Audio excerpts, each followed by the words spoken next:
And joining me now to talk about all of this and what it means today is labor journalist Mike Elk. Mike, thanks for being here. Great being on the show. Let's talk a little bit about the significance of this anniversary. I know it's being celebrated around the country tomorrow, but what lessons still need to be learned here?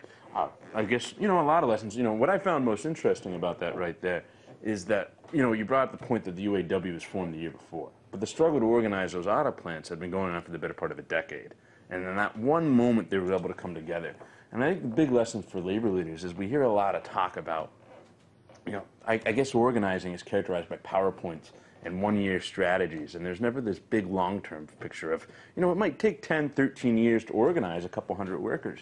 But that's a struggle we need to keep in on. And I think that's the biggest lesson, is that sometimes change happens overnight, but it happens as a result of a lot of organizing going on before that.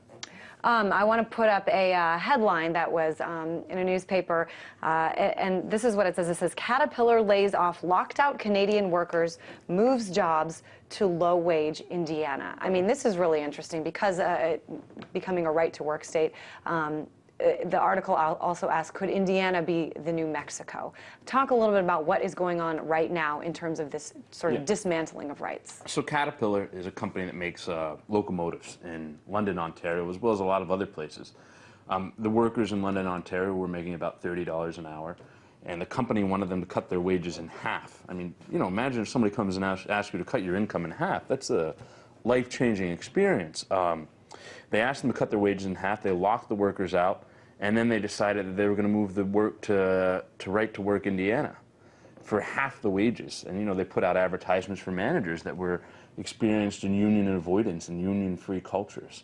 So there's this experience where, I've talked to a lot of Canadian workers where American workers, are now becoming like the new Mexico for Canada and the new Mexico for a lot of Europe. It's quickly becoming, the labor laws are so weak here. On the flip side of this, though, Mike, I mean, for anyone who watched Mitch Daniels speak after the State of the Union and said this very thing, but said it in a very positive term for people who are out of work and watching us right now, saying, you know what, I wouldn't mind making $15 an hour because I've been making nothing for the last year. What's sort of the insight that you lend to those people who have been out of work, who are very excited about the prospect of working at a manufacturing plant in Indiana or other places that may be right to work, because it is a job? Yeah, I mean, sure, that's the big problem, is that there's so many people that are willing to do that, or willing to go in and scab on other people like that, that are so desperate that they're willing to go in and do that kind of work. What was really interesting is last month they announced that, jobs had grown and, unemployment had gone down to 7.8% or so. Well, it was 243 new jobs created, and it was 8.3 down from 8.5. That unemployment was going down dramatically. But the more telling statistic was that real wages had gone down by 2% in the last year. So while jobs are increasing, it's having an effect on wages, and it's this great crunch. So more and it's people that act working of desperation. At fast food and lower. Well, or even working retail. for less wages. Yeah. And I think the lesson of Flint is, the only way you're going to be able to stop that race to the bottom is if everybody bands together in that kind of solidarity. And I think that's the real lesson of the Flint sit-down strike. And that's the guy that I interviewed that you saw in that report, Sean Crawford.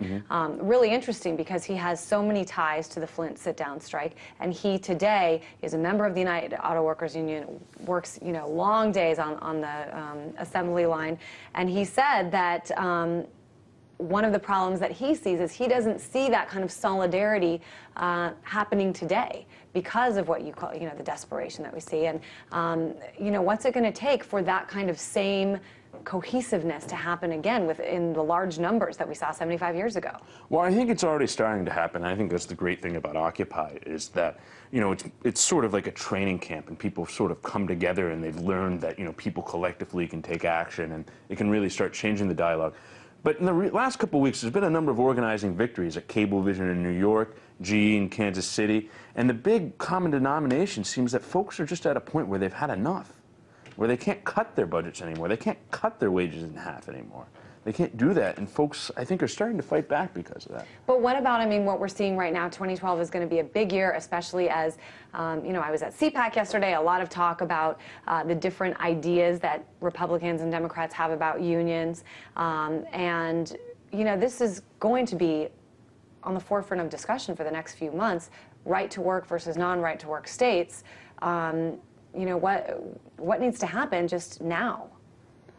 Well, I think what needs to happen now for the labor movement is to clearly articulate its positions on these issues. And right to work sounds like a nice term, you know, oh, hey, you got a right to a job. Work, yeah. But it's, you know, you basically have a union representing you, and you're asked to pay a tax. You know, we have Republicans in Congress. I still have to pay my taxes. I mean, this is a basic concept.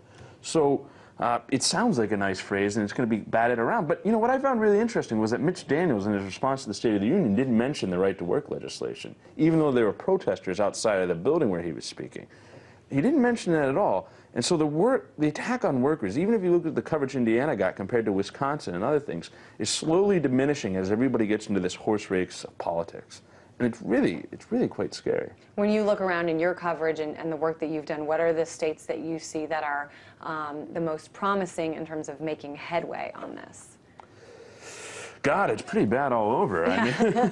I mean, I think, you know, there's a lot of interesting organizing going on in a lot of different places. And there's also a lot of organizing that's not being done properly, and no organizing at all. I mean, there's going to be a lot of big fights. I mean, right to work's probably going to be on the ballot in Minnesota this fall, and you know, there's going to be a lot of big battles. Biggest takeaway from the Flint sit-down strike?